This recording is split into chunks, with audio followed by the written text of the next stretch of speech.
Okay. Okay. Okay.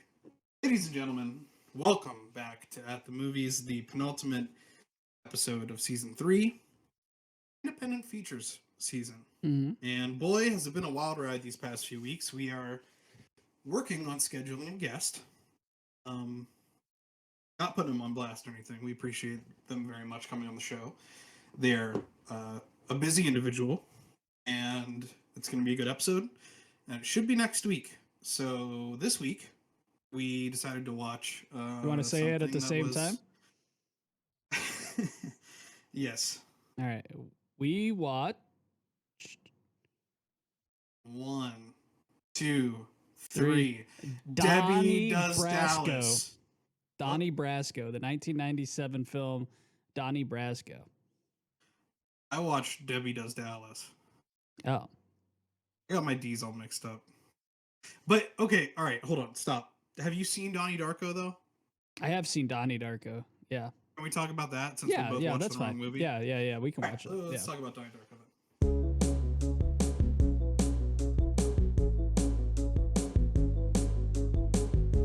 That works. So, hello. Mo. How you doing? Let's take a minute to catch up. How you doing? I'm doing good, man. The Steelers won today, so shout out to all my Steelers fans, all my Pittsburgh people out there. We did it, but let's see if we can continue to do it. But this isn't a sports podcast, and most people that listen to our podcast don't give a shit about sports. I just shut it off. I'm listening to this like a week from now, and I just turned it off because I got mad. You're like, football, no. Why the ball man talk about foosball? I listened to your episode of What the Film Core last night. Oh, nice. And it was wonderful. It was a great episode. Everyone should go over and check that out. Lo was a guest and covered Reminiscence, the new Wolverine joint. Yeah, that's what I was going to say. I was like, the sequel to Logan. Hugh Jackman. And you guys had some I have not seen the film. I probably won't after listening to the podcast, not because for any reason other than the movie sounded like maybe it was okay, but maybe a waste of 2+ hours. Yeah, I don't think you really need to do it. Yeah, shout out to the What the Film Core guys. I mean, if you guys haven't checked them out yet, they're available on YouTube, on the Film Core Digital, and also the audio as well, just like us. So they're our friends. So make sure you go show them some love, just like they've shown us. I do have to address, we met with James on, it was yesterday, I think, Saturday. And I said, I was so excited because James likes superhero movies.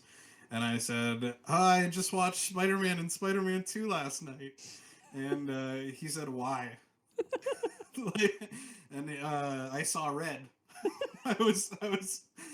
My heart was broken because I absolutely loved revisiting both of those movies so much. I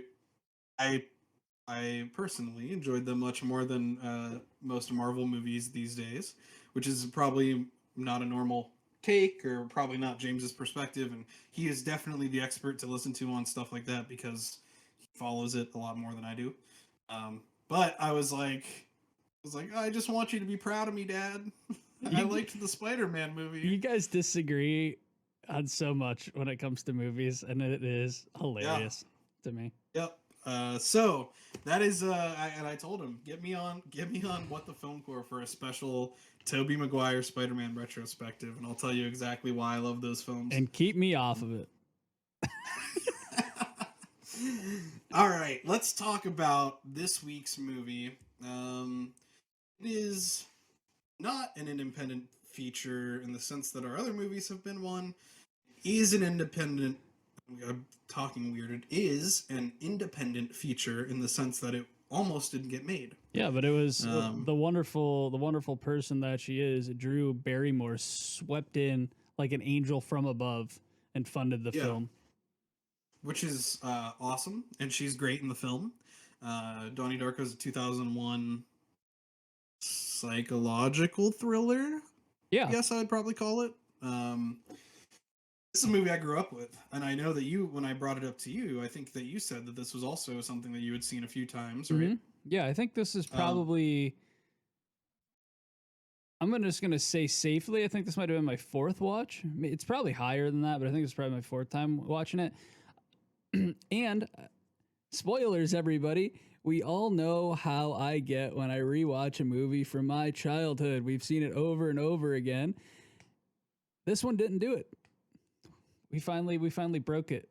We broke the trend. Broke the curse. We broke the curse. And you. It's funny too because you were watching it, and we've been doing it different. Usually we watch the movies together, which we will do again too if people join the Discord. But lately we've been watching them apart, and I do think it's kind of interesting to not know how you're going to react to something before we talk about it. So maybe we'll start doing maybe we'll watch one movie together a week, and then the other one maybe we'll keep it a surprise or something. But it's funny because I told you I had strong feelings. I was nervous. This whole thing came back into my life because my friend Ted Hallowell from the No Hugging, No Learning Seinfeld podcast. Shout out to our other friends, which I just actually listened to. I listened to a couple episodes. I really enjoyed it. There you go. I'm not a big Seinfeld. Great pod. I'm not a big Seinfeld fan, but I listened to it. Great people, great pod. Tim and Ted are excellent. Definitely give it a listen. He is moving to Texas, and I don't even know how it came up, but I said something about, I don't know where my DVD copy of Donnie Darko went, and he said, I have 2 Blu-ray copies if you want one. And not only was it a Blu-ray copy, he gave me a copy of the director's cut, which I'd never seen, and was prepared to watch, and then the Blu-ray froze. So instead, I watched the free version on YouTube, which is not the free with ads YouTube movie. It is a channel called Film Rise. Has uploaded the film in full. Go watch that. It's great. I mean, it's a great opportunity. It's a great movie to have there for free. And so I sat down and I watched this, and I told you that I had strong feelings upon rewatch, and you messaged me and said, what were your strong feelings? So I started to get nervous. I was like, I gotta be honest, bud. Which is one of my favorite things to do, even though that it's kind of a shitty thing, because I know that Aaron has pretty decent levels of anxiety, but one of my favorite things is to kind of at all times is to kind of we love it, is to get him a little worried, riled up. I don't know why. Sometimes I just like to watch world burn, but I was like strong feelings. What are your strong feelings? Like I was trying to give the impression I was like, this movie's ass. Yeah, I told you that it was another 5-star film for Mo, and you were like, how could you be so fucking and I just right? Well, and I'm so glad we it was both funny, loved though. this movie. It was funny though too, because I was like, how can you be so effing, and at the same time you were right, and I was like, so right at the same time we said it, and I was like, oh, that's good. I was also nervous. I haven't seen this probably. It's been since at least college. In fact, you know what? I think I can remember the last time I watched it, and I think it was 2013. So that would be 8 years ago. Yeah. The movie's burned into my brain though. I had watched this enough as a teenager that I remembered so many moments and quotes from it as I was watching it. And I was nervous, but boy, not only it was nostalgic. Yeah. So it was good vibes for me, but it was also held up in my opinion. I will say though, at about I think 10 to 15 minutes in, I was like, this movie is going to Starship Trooper me. I was so mad. I was like, nervous. I was like, oh my God, I'm going to hate this film. And I had an existential crisis. I was like, I'm going to hate this film. And I loved it. I'm like, I'm going to hate it. And then as soon as I sent you the text, I was like, oh yeah, this movie's like a music video. I was like, I'm in it. Here we go. What was putting you off at first? No, it was I think it was the dialogue and the way it was moving along at the beginning. And then as soon as it hit that number, or it was those 80s music, I think I was like, all right, here I am, I'm in it, I'm back, I love it. So it's gonna be our most explicit episode. Tell me, Lo, how exactly does one suck a fuck? Oh boy, I have an interesting quote that I'd like to read. This is not a case for. It depends on how you feel about Kevin Smith. Lo and I are fans. We've talked about this before. We covered Clerks this season. Mm-hmm. Some people do not like Kevin Smith, so this is not exactly a Which ringing I endorsement find for those weird. people. Which I find weird. I didn't realize that was a thing. I thought he was like the lovable independent filmmaker, but I could see I why. see it. I can see why. I see it. Like kind of the same way I see Seth Rogen and Judd Apatow stuff now, where it's like once it's around for like 15 years, and there's been so many movies put out that follow that filmmaker's formula, it starts to get a little tired, I think. Yeah, it kind of gets For a some little people, dusty, and it's like you're like, eh. yeah, and for you and I, because we like the filmmaker, it's enjoyable, and we can like see that it's dusty, but we're still like, oh, this is comforting, For some people, maybe not. But this was interesting because I was reading about Richard Kelly. I have not actually seen. I think I saw the box at one point and thought it was not very good. But I don't think I've seen any other movies he's directed. So I was just reading about him, and I did have major anxiety when I read that he was 26 when he wrote and directed this because that's how old I am. Uh, Yeah, but but also there's people that we've talked about on this episode that were 35 when they wrote and directed their first film. So yes, and so this is interesting because we talked about Tenet last week on After the Movies, and so here's a quote from his Wikipedia page. In 2016, filmmaker Kevin Smith said of Richard Kelly, "He is insanely creative and not unlike Christopher Nolan. But Nolan wound up in the Warner Bros. System where he got special handling, and he got a lot of money to make huge art films like Inception. Not sure I'd call that an art film, but I know what he's going for. Richard can be one of our greatest filmmakers. He is right now, but just a lot of people don't realize it. He's still a kid, and someone needs to Nolan that kid." Um, yeah, but it kind of which sucks though, man, because like, what happened to him? Where'd he go after 2010? I'll tell you what. Yeah, Southland Tales in 2006. I know that movie is divisive and has a cult following, and I've never seen it, so I'd like to watch it. Again, I mentioned the box, but it does seem as though after, and that's the box is the last thing that he wrote and directed. It looks like he's working on a Rod Serling biopic, which sounds awesome to me. That sounds right up my alley. But doesn't look like he's been doing much. I'm reading right now that he talked about doing a sequel to Donnie Darko in 2017, potentially. There is a sequel called S. Darko that he was not involved with, and it was awful. Um, but I digress. Let's talk about the movie. Oh wait, hang on. I think I Um, just found something. Oh no, this is. I just saw James Gandolfini in this Wikipedia and his like Wikipedia, and I was like, what? I didn't know if you were getting ready to do a bit or not. I was like, let's. No, he was Wait, gonna. I found something. He was gonna do a true crime thriller with Gandolfini, but it went unmade because when he passed away in 2013. Wow, That sucks. I would have loved to have seen that.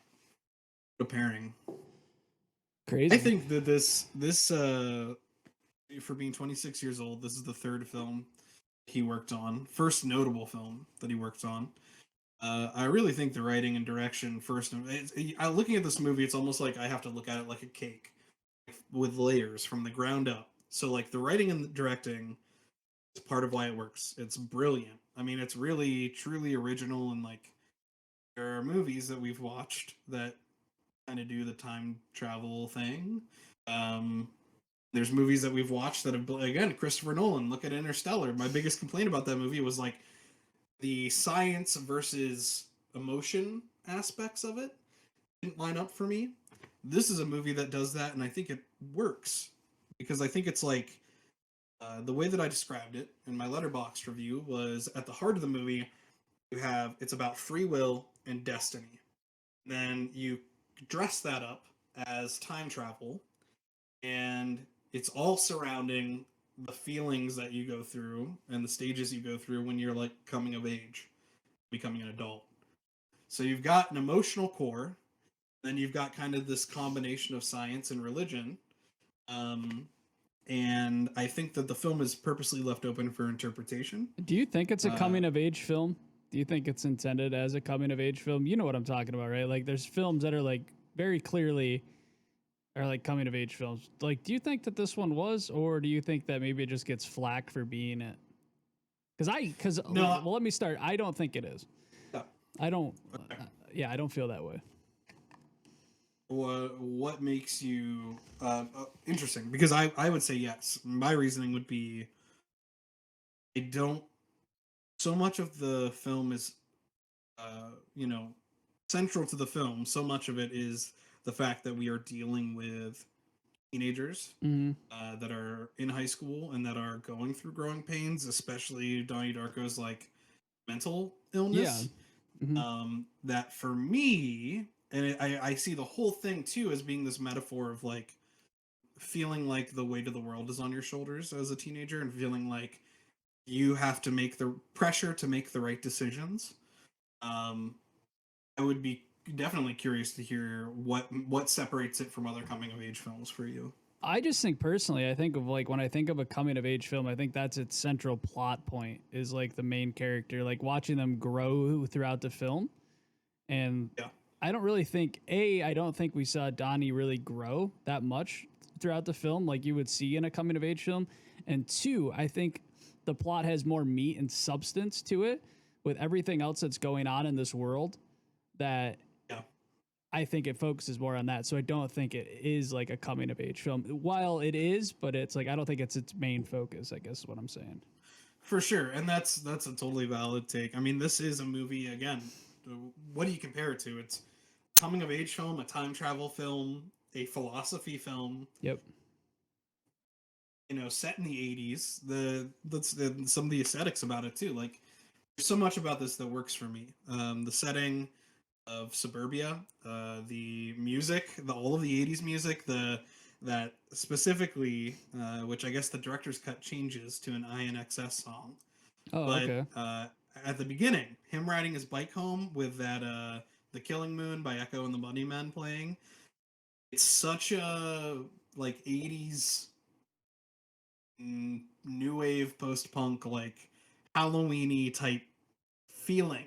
You know, it really feels like a Halloween movie, and it takes place on Halloween, so it makes sense. But like later on, there's Joy Division, Love Will Tear Us Apart. There's all these really good songs scattered throughout the film, Yep. and I think the original score as well is very good. I gotta watch the director's cut. I feel like I gotta give that a watch.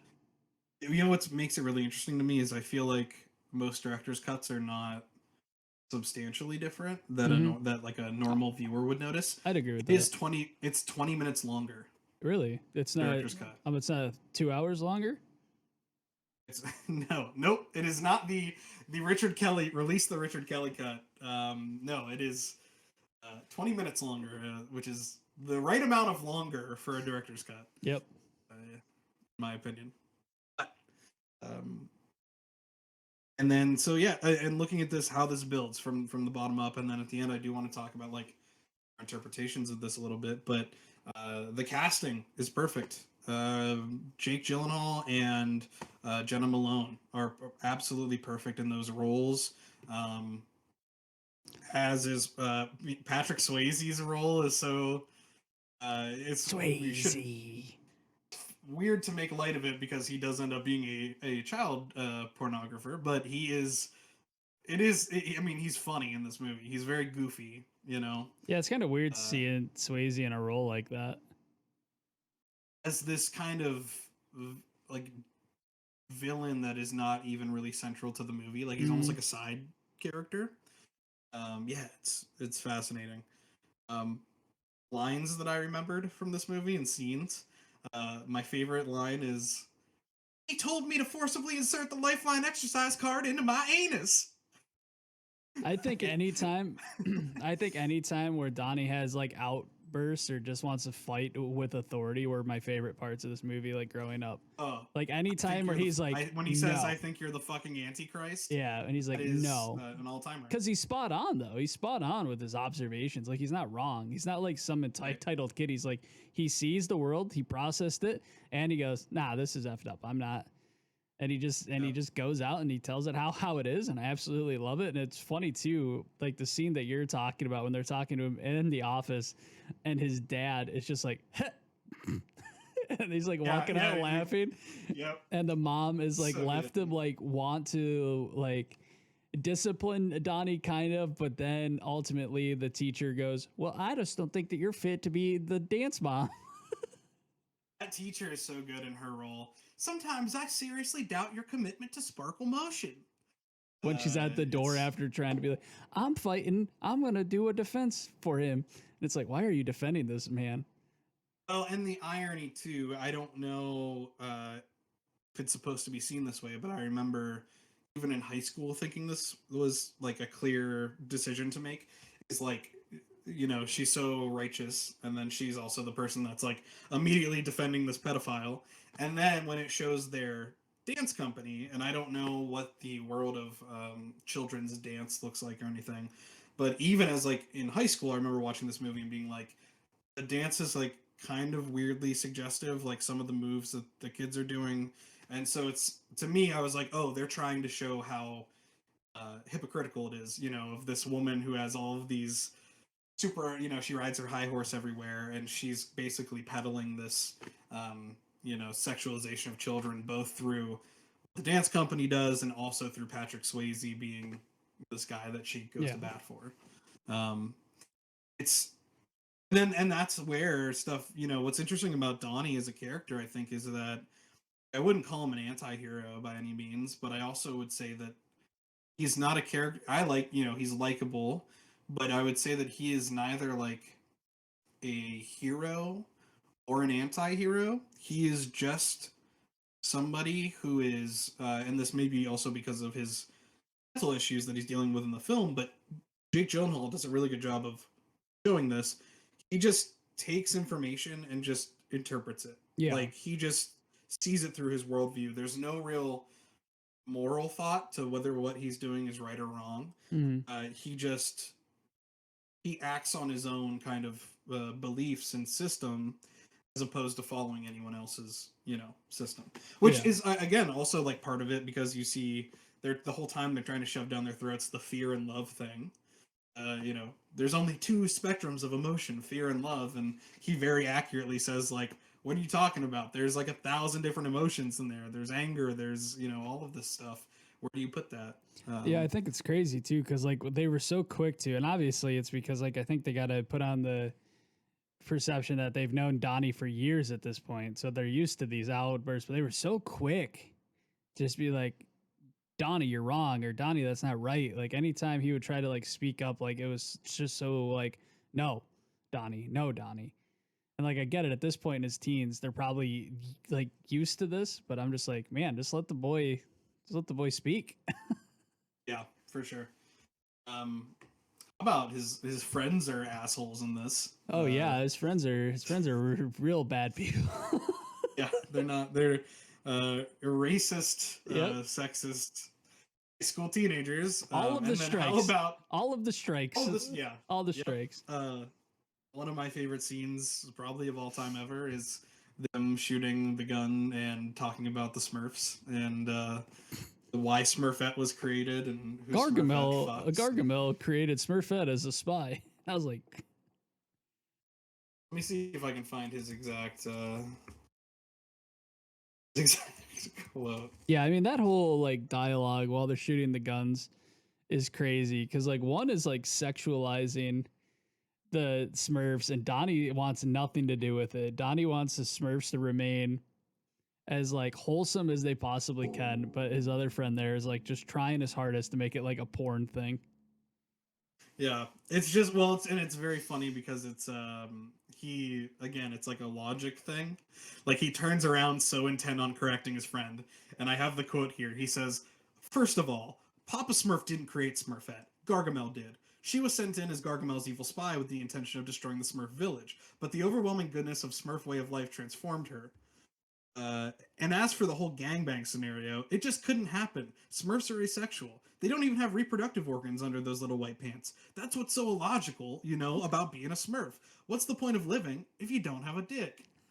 It's very, it's almost like something pulled out of a Judd Apatow movie, like Yeah. the way that those characters are talk, but it feels way more realistic coming out of a teenager's mouth, the way a teenager would think.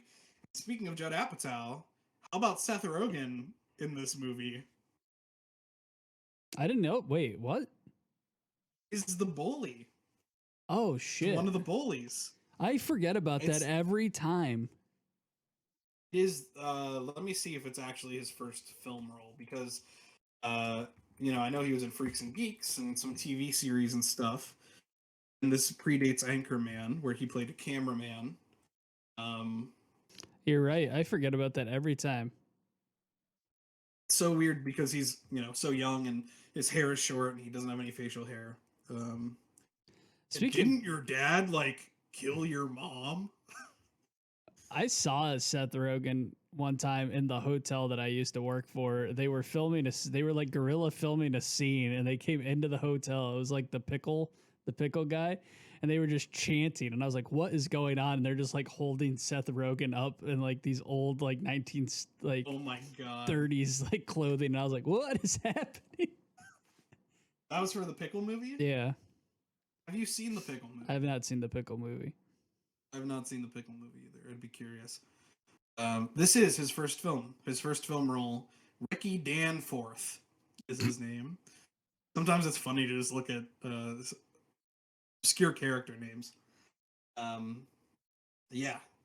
So, uh, I want to know. This is like, and again, all right. This is coming from two guys that saw this movie growing up. The movie does get some flack from people in terms of being a angsty teen boy movie, which I think is silly because I think it's way more than that. But I also think that it is somehow accurate in the sense that I think a lot of people, a lot of like teenage men connect with it for a pretty clear reason. And I think a lot of it is this idea of like being troubled and also this idea that you can somehow make the right decisions and do the right thing Mm-hmm. and be, a hero for people in a way. Um, So for me, I don't think this movie's that hard to follow. I mean, there's some questions certainly, but for me, I don't. I think the time travel thing is kind of almost like a red herring. I think it's less about time travel, and I think it's Yeah, more about religion or philosophy, however you want to look at it, but like free will and destiny. You yeah, know? I would say the one big thing, like the reason why I think that people think it's hard to follow is because the harder you think about this movie, the further you're getting away from the true intentions of this film. The more that you try to put in like different theories and you're thinking this and that, the more that you add to this movie, you are setting yourself further and further away from what it's just truly trying to be. Like Yeah. you were saying. So, Well, it reminded me of. It's just funny. It keeps coming up. Tenet, that line about you just have to feel it. You have to, you can't. I could try to explain this to you all day, but you just have to feel it. It's kind of like I said about *Malignant*. It's you buy, or that'll be coming out Thursday, but uh, buy a ticket for the ride and you take the ride. yep. And sometimes it works for you, sometimes it doesn't. And for me, this one just works for me. The emotions are valid and feel very real to me. The things that Donnie is going through, and teenage heartbreak and love, and you know, all these different things. This Yeah, it's the still whole choosing to die thing in itself is just very fascinating. The sacrifice, I aspect think of it. I think all in all, it still sits at probably in one of my top films that I like. I think if I were to sit down, it's probably in the top 20. I'd say maybe top 25. Yeah, this would be my top 10. I think this is, like I said, it's a rare five-star film for Mo, which is seeming less and less rare these days because I think I gave Clerks 5 stars as well. I just don't.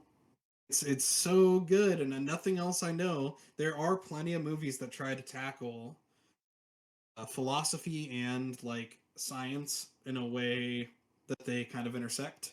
Mm-hmm. Um, it's very hard to do that, I think, and to wrap emotion into it and have it all feel genuine, and to not have people frustrated with the questions they have after the movie. No, and I think But it this did a good movie job too, like explaining was it to you too, where like it didn't make you it explained what was going on, the conversations between him and the teacher about time travel and stuff. That was really the director and the writers, like that was them telling you kind of what's going on without showing you. And usually that doesn't work, but I kind of liked it in this one. That's what I love about this is like there are different ways you could look at it because he presents it as a scientific, he talks about the wormhole and all Mm-hmm. these things. Donnie gives him an alternate decision that or an alternate conversation that he's not able. I'm afraid I won't be able to continue this conversation.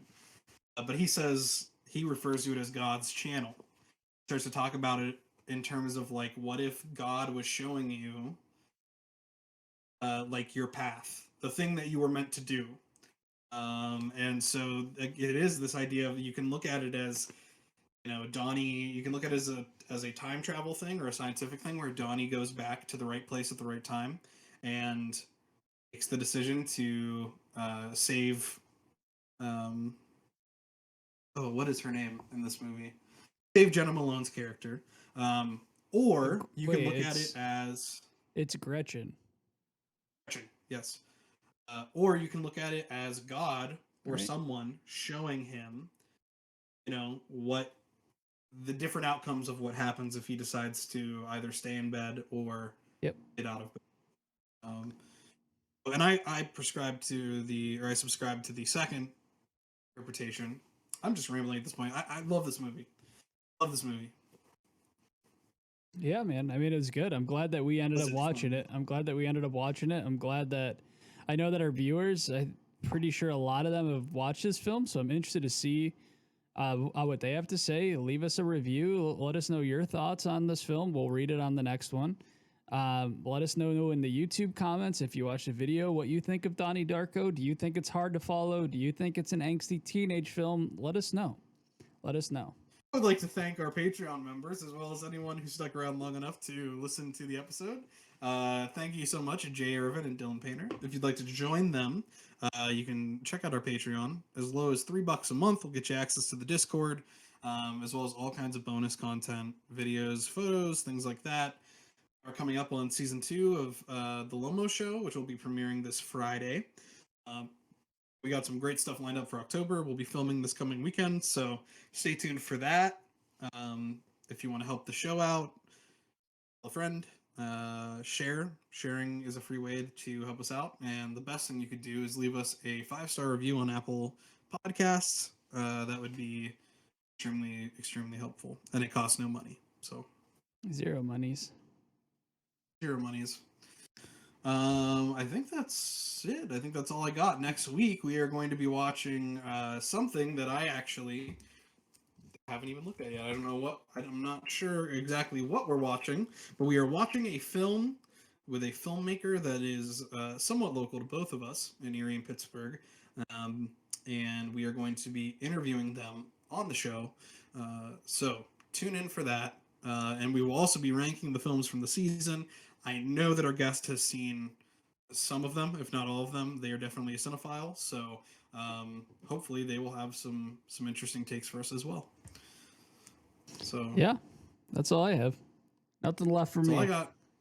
All right, tune in next week for our season finale. We will be sharing some kind of link for you to prepare for the episode next week. And then after the movies on Thursday, you can look forward to us ranking our top and bottom 5 after the movies films so far.